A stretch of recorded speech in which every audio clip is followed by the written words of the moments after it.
பள்ளிக்கூடத்துக்கு நம்ம எதுக்கு போறோம்? மேக்ஸ், பிசிக்ஸ், கெமிஸ்ட்ரி, பயாலஜி இதுகளை மட்டும் படிக்கிறதுக்கு. அதோட சேர்த்து நம்மளுக்கு சின்ன வயசுல இருந்தே எத்திக்ஸ் பழகி கொடுப்பாங்க, அதாவது நன்னெறிகள். அதாவது பள்ளிக்கூடம் அப்படின்றது ஒரு நன்னெறிய பழகி கொடுக்கிற இடமா இருக்கணும். இந்த ரேசிசம், கலரிசம் இதெல்லாம் அடிச்சு உடைக்கிற இடமா இருக்கணும். ஆனா அதையே சின்ன பசங்களோட மனசுல நஞ்ச விதைக்கிற மாதிரி விதைச்சு வளர்க்கிற இடமா இருந்தா, உதாரணத்துக்கு இந்த வீடியோவை பாருங்க.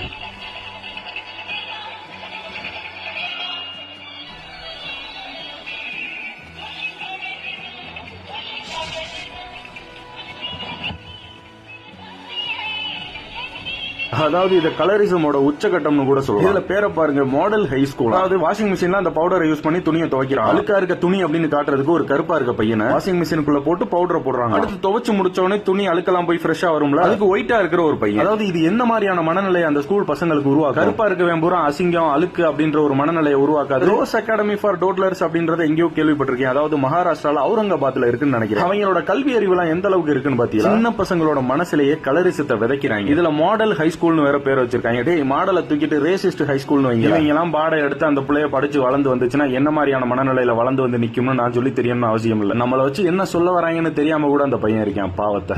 புரியவே புரியாத அவ்வளவுதான்.